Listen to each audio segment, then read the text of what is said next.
अस्सलामुअलैकुम, आप देख रहे हैं समा, मैं हूं रमीज अहमद और मैं हूं सबाशी। बुलेटिन का बाकायदा आगाज करेंगे। आपको बताएं कि पाकिस्तान की फतह को शिकस्त दिखाने की कोशिशों के बराह रास्त मुल्की सलामती पर बुरे असरात पड़े हैं। तर्जुमान पाक फौज मेजर जनरल बाबर इफ्तिखार की प्रेस कॉन्फ्रेंस, कहा कल कौमी सलामती से मुताल्लिक हक़ाइक़ को मस्ख़ करने की कोशिश की गई। भारतीय मीडिया मनफी बयानिए को भारत की शिकस्त और हजीमत कम करने के लिए इस्तेमाल कर रहा है। कहा पुलवामा में भारत ने मुंह की खाई, पाकिस्तान ने एलानिया भारत को दिन की रोशनी में जवाब दिया। पाकिस्तान के चौकन्ना और बर वक्त अज़ाइम ने दुश्मन को नाकाम बना दिया। अल्लाह की नुसरत से हमें वाज़े फतह नसीब हुए। पूरी पाकिस्तानी कौम का सर फख्र से बुलंद हुआ। तर्जुमान पाक फौज का कहना था, अभिनंदन को रिहा करने के जिम्मेदाराना फैसले को दुनिया भर ने सराहा। पाकिस्तान की क़यादत और फौज उस वक्त भी हर सूरत हाल से निमटने के लिए तैयार थी। DGISPR major general Babar Iftikhar ने प्रेस कॉन्फ्रेंस में वाज़ेह किया कि पाकिस्तानी फौज मुनज़्ज़म है। मुसल्लह अफवाज की क़यादत और बाकी अफवाज को अलग नहीं किया जा सकता। पाकिस्तानी कौम की फतह और बरतरी को मुतनाज़ बनाने की कोशिश की गई। इंतहाई एहतियात की ज़रूरत है। मुसल्लह अफवाज एक मुनज़्ज़म इदारा है और मुसल्लह अफवाज की क़यादत और रैंक एंड फाइल को जुदा नहीं किया जा सकता। मुसल्लह अफवाज की लीडरशिप और रैंक एंड फाइल में किसी किस्म का डिफरेंस नहीं डाला जा सकता। ये इकाई है और इकाई रहेगी इंशाअल्लाह। DGISPR बाबर इफ्तिखार कहते हैं, पाक फौज बतौर इदारा एक इकाई है। फौज की क़यादत और रैंक्स में कोई फ़र्क नहीं। इससे बतौर इदारा मुतनाज़ बनाने की कोशिश पर शदीद गम और गुस्सा पाया जाता है। रावलपिंडी से उस्मान खान की रिपोर्ट। पाक फौज एक मुनज़्ज़म और मुत्तहिद इदारा, सिपाही से जनरल और आर्मी चीफ तक फौजी क़यादत और रैंक्स में कोई फर्क नहीं। तर्जुमान पाक फौज मेजर जनरल बाबर इफ्तिखार ने मीडिया से गैर रस्मी गुफ्तगू में वाज़े कर दिया। बोले, फौज का तर्जुमान हूँ, आधा सच या आधा झूठ नहीं बोल सकता। जुबैर उमर की आर्मी चीफ से मुलाकात के मुतालिक जो कुछ कहा वो रिकॉर्ड पर है। सच एक मर्तबा बोला जाता है। वज़ीर ख़ारजा शाह महमूद कुरैशी ने कहा है कि अयाज सादिक ने गैर जिम्मेदाराना गुफ्तगू की, जिसकी वजह से नाकिस कारकर्दगी पर हटाए गए भारतीय एयर चीफ ने भी चौड़े होकर बयान दिया। हमारी सफ़ों से हिंदुस्तान का बयानिया आनिया अफसोसनाक है। उन्होंने मजीद क्या कहा, आपको सुनवाते हैं। DGISPR ने वजाहत कर दी है। उस वजाहत के बाद अब मैं समझता हूँ कि मजीद कोई गुंजाइश नहीं रहती। अयाज सादिक साहब ने ये जो गुफ्तगू फरमाई है, उस गुफ्तगू से हिंदुस्तान जो उनका जो एयर चीफ जिसको उन्होंने हटाया था नाकिस कारकर्दगी की वजह से, उसने भी चौड़े होकर बयान दिए हैं। पाकिस्तान ने जो किया बड़ी समझदारी से किया, दुनिया ने उसको अप्रिशिएट किया। पहले हिंदुस्तान को सबक सिखाया और फिर सबक सिखाने के बाद हमने मामलात को डी-एस्केलेट किया। वज़ीर रेलवे शेख रशीद ने कहा है कि जिनके बयानिए से दुश्मन मुल्क के मीडिया में शादियाने बजेंगे, उनकी सियासत तबाह हो जाएगी। समा से गुफ्तगू में उन्होंने मजीद क्या कहा, आइए सुनते हैं। पाकिस्तान की जाती सियासत के लिए रियासत की शख्सियत को मसख करना, मैं समझता हूँ ये किसी बेशर्म और बेहया फैसले ही हो सकते हैं। और एक ऐसा शख्स करे जो स्पीकर रहा हो, ये मुल्क की तौहीन है। और जो इंडिया में आज शादियाने बज रहे हैं और जिस तरह इंडिया में इस चीज को दिखाया जा रहा है और पाकिस्तान की अजीम अफवाज और एयरफोर्स ने जिस तरह इस सारे सूरत हाल का मुकाबला किया और दुश्मन को शिकस्त से पास दी, जो लोग इंडिया का बयानिया दे रहे हैं उनके लिए डूब मरने का बयान है। उन्होंने एक ही सवाल लिया और जो ये था कि जवान और अफसरों में तफरीक डालना भी ये गैर मुल्की एजेंडा है, ये नेस्तो नाबूद होंगे। और इनकी सियासत अगर ये समझ फौज में दरारें डालकर ये कामयाब होंगे, ये जलील और रुस्वा होंगे और इनकी सियासत तबाह बर्बाद होगी इंशाअल्लाह। पाकिस्तान ने जज्बा खैर सगाली के तहत भारत का पायलट वापस भेजा। 27 फरवरी को बुज़दिल मुल्क दुम दबाकर भाग निकला। दिफाई तज्जियाकार ने समा से बात करते हुए कहा, पाक फौज ने अपने बयान से सियासतदानों को वाज़ेह जवाब दे दिया। तरीके से कुछ पॉलिटिशियन ने पाकिस्तान मिलिट्री के बारे में बातें की हैं, वो बड़ा क्लियर करना था कि पाकिस्तान की मिलिट्री कैपेबिलिटी मेंटल रिजॉल्व को अंडर एस्टिमेट मत करें। 27 फरवरी को हमने बड़ा क्लियर एक मुंह तोड़ जवाब दिया इंडियन अग्रेशन को, और वो इतने घबराए हुए थे कि अपने गोला बारूद जो है वो सिर्फ उन्होंने पहाड़ों में फेंका, अपने 2 जहाज गिराए, कंफ्यूजन में अपने एक हेलीकॉप्टर को मार गिराया और दुम दबा के भाग गए। हमने उनका पायलट सिर्फ इसलिए वापस किया जेन्युइन कन्वेंशन और पीस के अमन के तौर पे, लेकिन हमारे पीस के अमन को हमारी कमजोरी मत समझे। पूरी दुनिया ने पाकिस्तान के इक़दाम को सराहा जब हमने अभिनंदन को वापस किया, और इवन इंडिया के कुछ मीडिया ने भी, लोगों ने भी इसको सराहा। वज़ीर इत्तलात शबली फराज ने साबिक स्पीकर कौमी असम्बली अयाज सादिक से मुआफ़ी मांगने का मुतालबा कर दिया। कहा अपोजिशन ज़ाती मुफाद के लिए निज़ाम तबाह करने की कोशिश कर रही है, लंदन से साजिशें हो रही हैं। तक के इस बयान का ताल्लुक है या जो बयान क्वेटा में दिया गया, जो लंदन से तकरीर की गई, ये आइन की आर्टिकल 19 की एक खुल्लम खुल्ला वायलेशन है,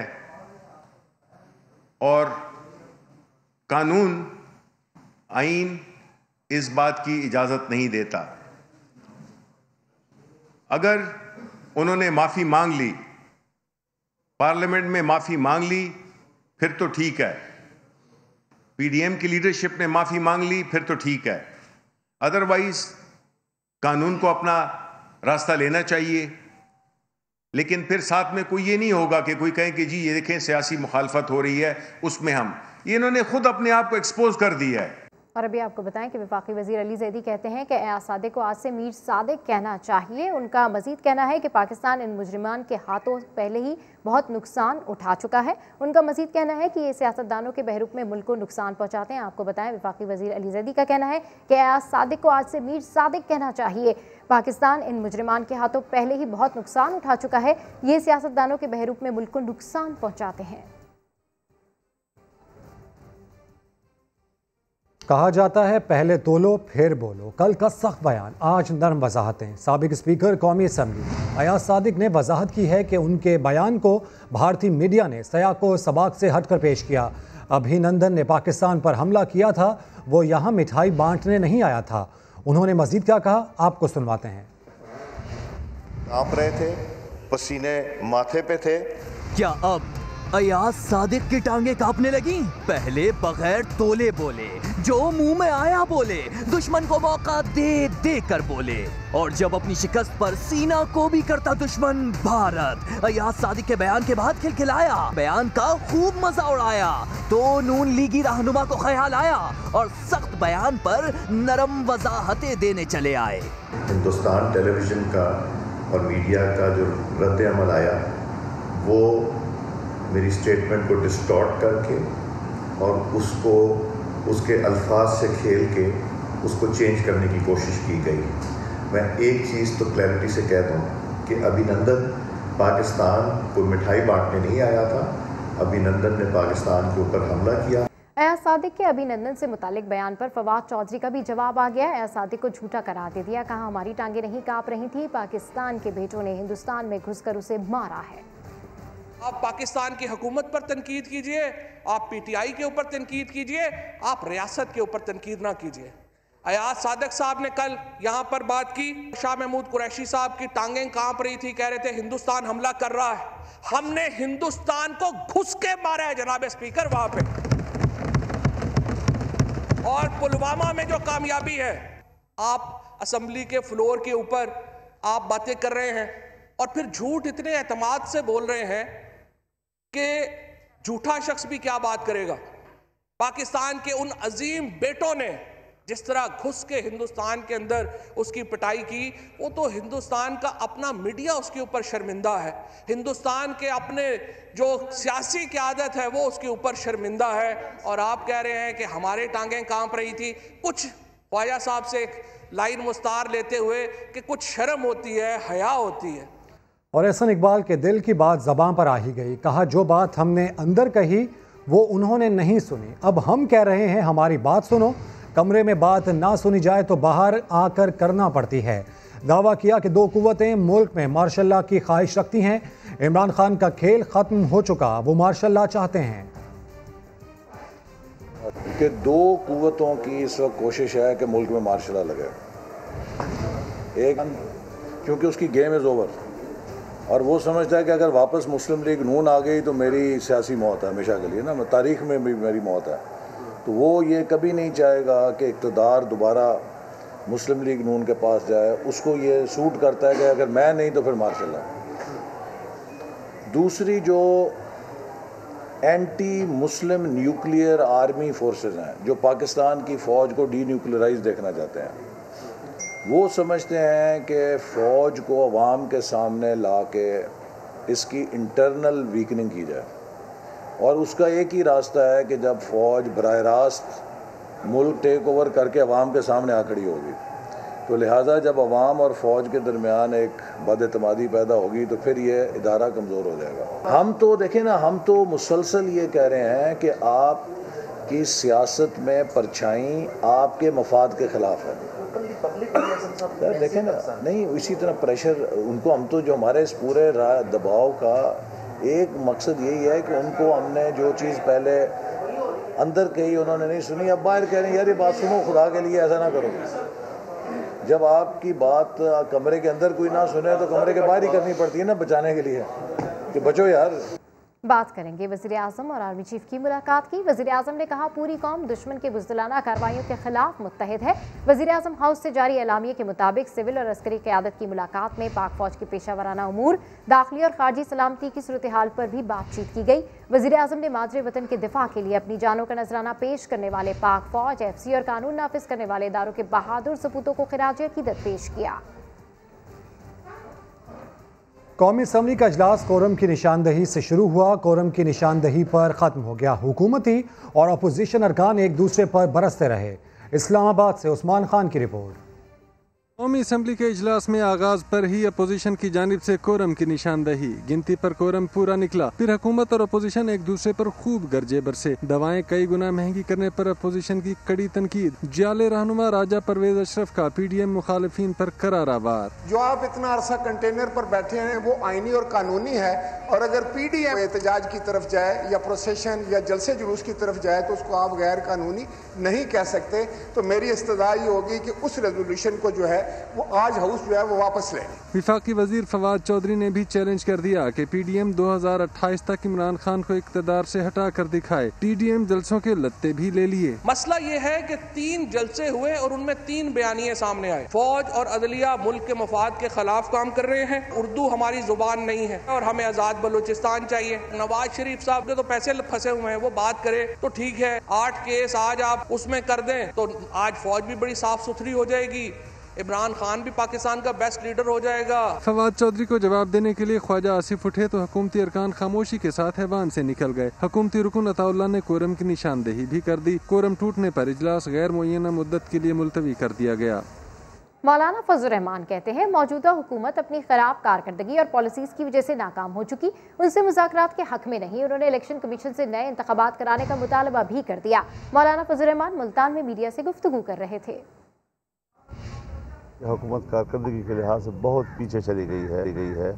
आम आदमी 2 साल के अंदर बराह रास्त मुतासर हुआ है जिनकी माशी पॉलिसियों के नतीजे में। हुकूमत नहीं है पाकिस्तान में, और जो है वो किसी बैसाखी पे खड़ी है। सी पैक को डबो दिया गया, डबोने के बाद अब उसमें करप्शन के रास्ते भी आज़ाद कर दिए जाएंगे, क्योंकि उनको एहतसाब के तमाम इदारों से मुस्तस्ना करार दिया जा रहा है। इसे कहते हैं कि सरकारी तौर पर कानूनी करप्शन। हम न मुज़ाकरात करते हैं, न इनके साथ मुज़ाकरात के हम हक में हैं। अल्टीमेट सलूशन इसका क्या? सलूशन यही है कि इलेक्शन कमीशन इस इंतखाब को मनसूख करे और नए इंतखाब का ऐलान करे। कल कौमी असम्बली, आज सेनेट में अपोजिशन के कौमी सलामती पर हमले जारी हैं।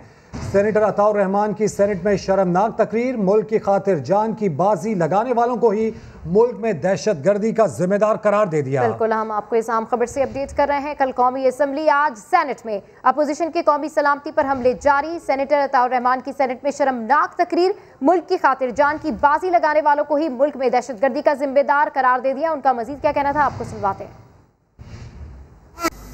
लेकिन मैं ये जरूर कहना चाहता हूं कि इनके जर्नल्स ये इन वाकयात में मुलव्विस हैं। आखिर हम किधर जाएं? कब तक आंखें बंद करें? कब तक खामोश रहे? कब तक ये कहे कि ये वाकये मुल्क दुश्मनी पर मबनी है? कब तक आप इंडिया पर, कब तक आप ईरान पर, कब तक आप अफगानिस्तान पर मुरीद इल्जाम किसको ठहराएंगे? वहां के वाकयात को जो पांव के निशान आते हैं वो भी आपकी तरफ आते हैं। और इसी सूरत हाल पर तज्जिया हासिल करेंगे सीनियर तज्जियाकार खालिद अजीम साहब और अदनान आदिल साहब हमें ज्वाइन कर चुके हैं। खालिद साहब, क्या समझते हैं क्या हो रहा है इस वक्त? कल हमने देखा कौमी असम्बली से एक बात आई, आज सेनेट से जिस तरीके से कौमी सलामती के इदारों पर तनकीद की गई, किस तरफ लेकर जाना चाह रही अपोजिशन हालात?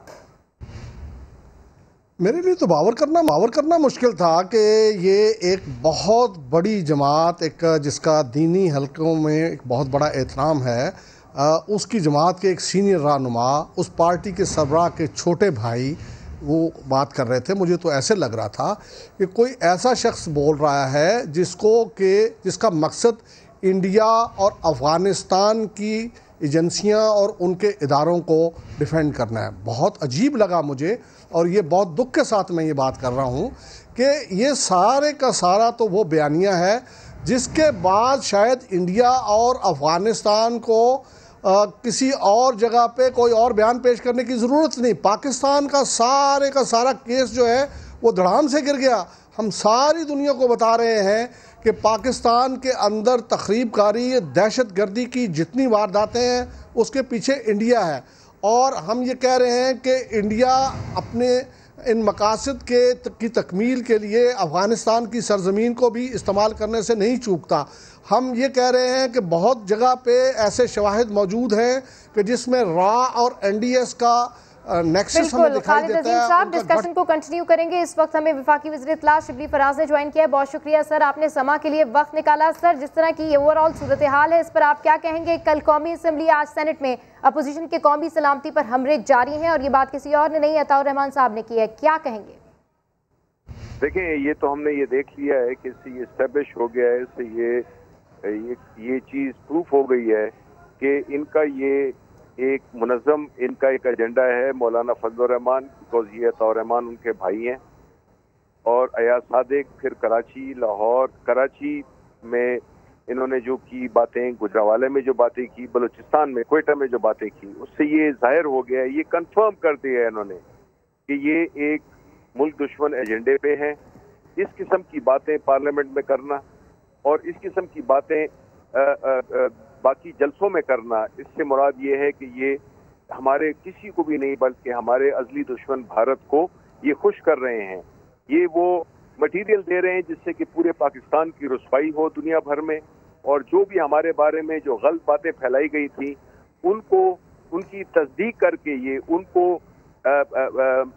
मिसगाइड करते हुए इन लोगों ने ये एक मुनज़्ज़म तरीके से ये एक प्लान शुरू किया है, और मैं तो समझता हूँ कि ये इंतहाई डेंजरस है, ये इंतहाई बिल्कुल। शिबली फराज साहब, हम देख भी रहे हैं कि इंतहाई अहम ये बातें हैं जो कि इंतहाई अहम लहजे में की जा रही हैं, इंतहाई शर्मनाक ये बातें हैं। क्या कहा गया था उनकी जानिब से, आपको पहले वो सुनवाते हैं। लेकिन मैं ये जरूर कहना चाहता हूं कि इनके जर्नल्स ये इन वाकयात में मुलव्विस हैं। आखिर हम किधर जाएं? कब तक आंखें बंद करें? कब तक खामोश रहे? कब तक ये कहे कि ये वाकये मुल्क दुश्मनी पर मबनी है? कब तक आप इंडिया पर, कब तक आप ईरान पर, कब तक आप अफगानिस्तान पर बुरे इल्जाम किसको ठहराएंगे? वहां के वाकयात को जो पांव के निशान आते हैं वो भी आपकी तरफ आते हैं। तो सुना आपने शिबली फराज साहब, मुल्क की खातिर जान की बाजी लगाने वालों को ही मुल्क दुश्मनी का जिम्मेदार करार दे दिया, क्या कहेंगे? ये तो इंतहाई शर्मनाक, और इसको मैं डिस्क्राइब नहीं कर सकता हूँ। मुझे नहीं समझ आती है कि ये किस तरह से ये अपनी सियासी उसकी बका के लिए ये किस किस्म की शर्मनाक बातें कर रहे हैं। ये तो मुल्क दुश्मनी है। अभी तो मैं इसमें ये नहीं कहूँगा कि ये दुश्मन का बयानिया है, मैं तो ये कहूँगा कि ये तो हमारी पार्लियामेंट में खड़े होकर हमारे मुल्क में बैठकर और हमारे मुल्क की बुनियादी खोखली कर रहे हैं। इससे आपको पता है कि इसको ये कितना इस्तेमाल होगा, यही फुटेजेस कितने इस्तेमाल होंगे दुनिया भर में, जिसमें कि पाकिस्तान के दुश्मनों को एक मौका मिलेगा, बिकॉज ये अपने आप को पाकिस्तान की सियासत की लीडरशिप कहते हैं। अगर ये जब ये बयानिया जाएगा इनका गैर ममालिक में, तो वो क्या सुने, क्या समझेंगे कि ये पाकिस्तान ने जितनी भी अभी तक जितनी प्रोग्रेस की है डिप्लोमेटिक फ्रंट्स पे, इसकी दहशतगर्दी के खिलाफ जंग में जो हमने कुर्बानियां दी हैं, बिल्कुल शिबली फराज साहब, जैसा कि आपने कहा कि बैरून मुल्क से भी इस वक्त आवाज़ें उठना शुरू हो चुकी हैं। हमने देखा कि हिंदुस्तानी मीडिया भी गुज़श्ता रोज़ से ही काफ़ी बातें कर रहा है। आपसे जानना चाहेंगे इन बयानात की टाइमिंग के हवाले से, क्या समझते हैं एक ही साथ इस तरह की आवाज़ उठ रही है, वो भी अपोजिशन की जानिब से? मकसदियत क्या हो सकती है इसके पीछे? इसके पीछे जी मकसद यही है कि इदारों को प्रेशर में लाना और एक अपने मफादात को बचाने के लिए इन्होंने एक ऐसा डरावना, एक ऐसा खतरनाक खेल खेलना शुरू कर दिया है जिससे कि मुल्क को जितना नुकसान हुआ है, हो रहा है और होगा, कि कल आलमी सतह पर हमारे खिलाफ यही फुटेजेस इस्तेमाल किए जाएंगे कि यही वो लोग हैं कि जिनके बारे में, इस मुल्क के बारे में, अपने मुल्क के बारे में ये बातें कर रहे हैं। तो इनको पता नहीं है कि इनको पता है। तो ये एक मुनज़्ज़म वो है, मैंने वाक़यात बताए ना आपको, ये गुजरांवाला से ये सफ़र शुरू होता है और ये आज का जो आखिरी वाक़या है वो अताउर रहमान की सेनेट में तकरीर है, जिससे कि साबित होता है कि इनका ये कॉमन एजेंडा है और वो इस स्टेट को डिस्टेबलाइज करना चाह रहे हैं, अंडरमाइन करना चाह रहे हैं। अच्छा शिबली फराज साहब, ख्वाजा आसिफ हो या सादिक हो, एहसन इकबाल हो, एक के बाद एक इस तरह की बातें सामने आ रही हैं। आप अपनी प्रेस कॉन्फ्रेंस में जिस तरह से कह रहे थे कि अब इस तरह बात नहीं बनेगी, सीधा सीधा माफी मांगनी पड़ेगी, नहीं तो कानूनी रास्ता है। बिल्कुल बिल्कुल, ये तो इनको आके तो एक स्टेज पे खड़े होके और मुजरमों की तरह इनको खड़ा होना चाहिए और इनको माफी मांगनी चाहिए और फिर ये अवाम, पाकिस्तान के अवाम डिसाइड करेंगे कि इनकी माफी कबूल होनी चाहिए कि नहीं, क्योंकि ऑलरेडी मुल्क को इतना नुकसान पहुंचा चुके हैं। ये जो नुकसान पहुंचा चुके हैं इसका अजाला मेरा ख्याल है कि हम दहाइयों में नहीं कर सकेंगे। अच्छा शिबली फराज साहब, जिस तरीके से अयाज सादिक से आप माफी का मुतालबा कर रहे हैं, पूरी कौम के जो इमोशंस हैं उसको डिस्ट्रॉय किया है, तो इस हवाले से आपकी अपनी क्या पॉलिसी है कि जब इस तरह का कोई केस होता है तो कानूनी तौर पर क्या रास्ता इख्तियार किया जाता है, किस तरह की स्ट्रेटेजी बनाई जाती है?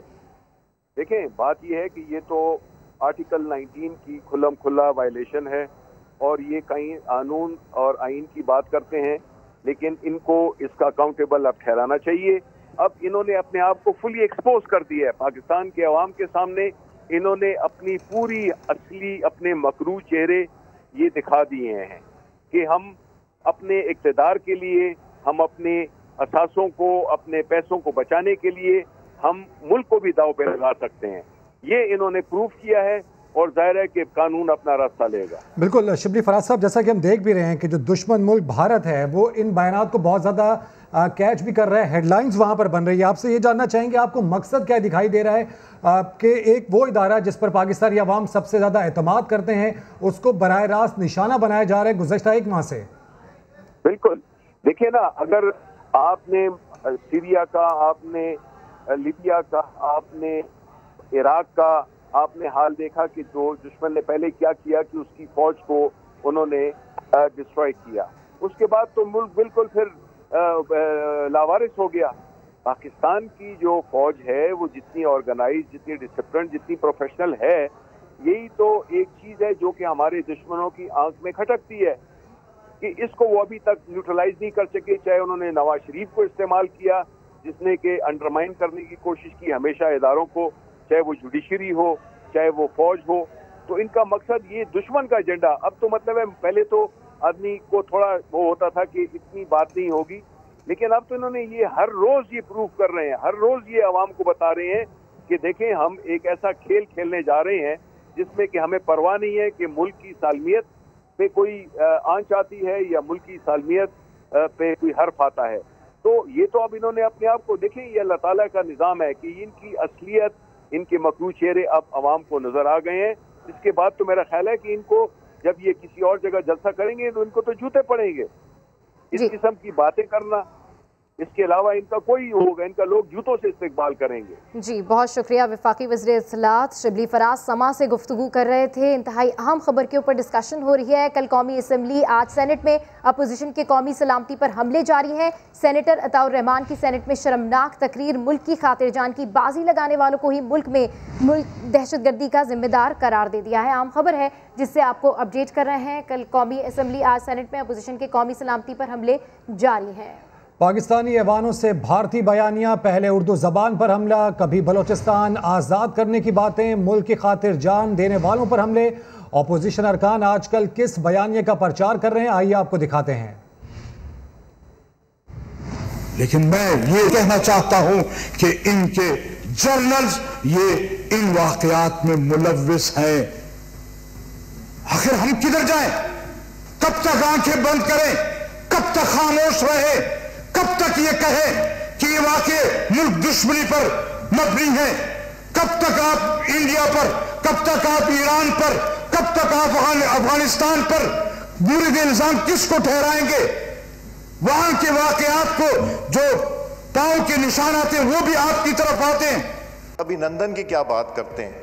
मुझे याद है शाह महमूद कुरैशी साहब उस मीटिंग में थे जिसमें प्राइम मिनिस्टर साहब ने आने से इनकार कर दिया और चीफ ऑफ आर्मी स्टाफ तशरीफ लाए। पैर कांप रहे थे, पसीने माथे पे थे और हमसे शाह महमूद साहब ने कहा, फॉरेन मिनिस्टर साहब ने, कि खुदा का वास्ता है अब इसको वापस जाने दें, चूँकि 9 बजे रात को हिंदुस्तान पाकिस्तान पे अटैक कर रहा है। कोई हिंदुस्तान ने अटैक नहीं करना था, कुछ नहीं होना था, सिर्फ घुटने टेक के अभिनंदन को वापस भेजना था जो इन्होंने किया। हम चाहते हैं बलूचिस्तान एक आज़ाद रियासत हो।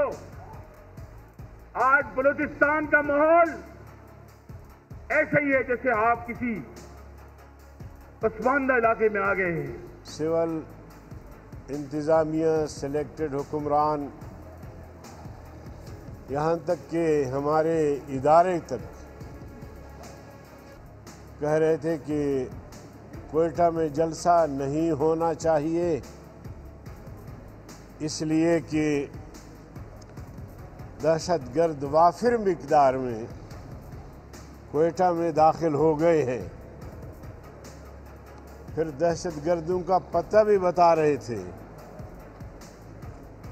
कि ये उनका हुलिया है, ये कद है, ये उनका रंग है। खौफजदा करने की भरपूर कोशिश की, आखिर रात तक उनकी भरपूर कोशिश रही कि जलसा न हो और इस तरह हज़ारगंजी में एक मसनूई बम धमाका भी करवाया गया जिसके नतीजे में 4 बेगुनाह लोग जो मेहनत मजदूरी के लिए आए थे वो शहीद हुए। और इन्हीं सब पर बात करेंगे। हमारा पैनल हमारे साथ मौजूद है। खालिद साहब, आपसे पहले भी बात हो रही थी, ये जानना चाहेंगे कि जब भी कोई मुल्क हालत जंग में होता है तो हम देखते हैं कि जो कौम है वो अपने मुहाफिजों के हाथ मजबूत करती है। ऑपोजिशन जिस पर यकीनी तौर पर वो भी वोट लेकर आए हैं, उनकी जानिब से ऐसी बातें करना, क्या कहेंगे, कितनी शर्मनाक है? 2-3 चीज़ें जो हैं उनको ज़रा देखें। अताउर रहमान साहब के बयान को हम डिस्कस कर रहे थे। अताउर रहमान साहब जो हैं उनके बयान का आखिरी जुमला जो आपने सुनाया वो और ज़्यादा ख़तरनाक है कि जनाब जो वहाँ पे वाक़यात हो रहे हैं इंडिया में, ईरान में और अफ़गानिस्तान में, उन्हीं का ज़ाहिर 3 ममालिक का वो तज़किरा कर रहे थे, उसके फुटप्रिंट्स आपके पास आते हैं। ये कौन कह रहा है? आप ये देखें, एक इम्पॉर्टेंट पार्टी का एक इंतहाई सीनियर लीडर कह रहा है और उसके बाद क्या इंडिया को, क्या ईरान को या अफ़गानिस्तान को किसी और गवाही की ज़रूरत है?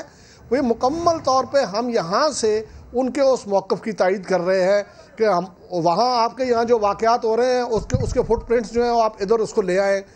ISI की तरफ उनका इशारा जो है इस अंदाज़ में हो रहा है। दूसरी चीज़ मैं ये समझता हूँ, आप मकासद की बात कर रहे थे, मुझे तो बहुत वाज़ेह मकसद ये लगता है कि चूँकि इन तमाम पार्टीज़ के ख़िलाफ़ केसेस जो हैं वो इनिशिएट हो रहे हैं। नून लीग के ख़िलाफ़ तो पहले चल रहे थे, मौलाना फजलुर रहमान के हवाले से वो पहले ख़बरें आईं, बाद में फिर नैब की प्रेस रिलीज़ आ गई और जिसके नतीजे में मौलाना अताउर रहमान साहब ने यही कहा था कि जी हम कोर कमांडर हाउस का घेराव करेंगे।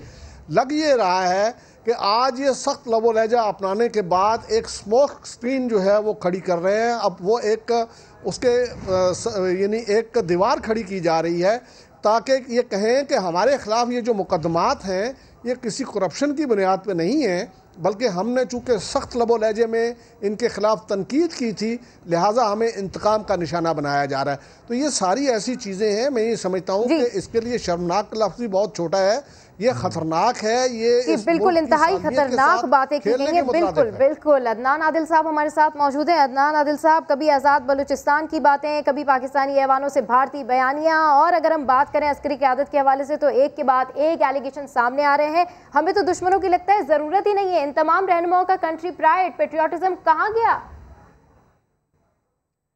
ये बहुत ही नीचली आली सतह पे जा चुके हैं। अपने ज़ाती सियासी मुफादात के लिए ये कौमी मुफादात को जो है दाव पे लगा रहे हैं। बिल्कुल खालिद साहब ने सही कहा कि इसके बाद जो है वो आलमी सतह पे ये एविडेंस के तौर पे पेश किया जाएगा कि पाकिस्तान में देखें साबिक़ कौमी असम्बली का स्पीकर अयाज सादिक, एक सेनेट का मेंबर अताउर रहमान, वो ख़ुद ये कह रहा है कि पाकिस्तान के जो अपने जर्नल्स हैं, फ़ौज के लोग हैं, वो दहशतगर्दी के वाक़यात में मुलव्विस हैं और सिर्फ पाकिस्तान के अंदर नहीं बल्कि अफ़गानिस्तान में भी और इंडिया में भी। तो ये फ़ौज को इश्तियाल दिला रहे हैं। असल में इनका मकसद ये है कि इनका हदफ फ़ौज है, ये फ़ौज को कमज़ोर करना चाहते हैं। ये एक आलमी एजेंडा है, उसके मुताबिक ये काम हो रहा है और ये पाकिस्तान की फ़ौज जो है वो इनके टारगेट के ऊपर है।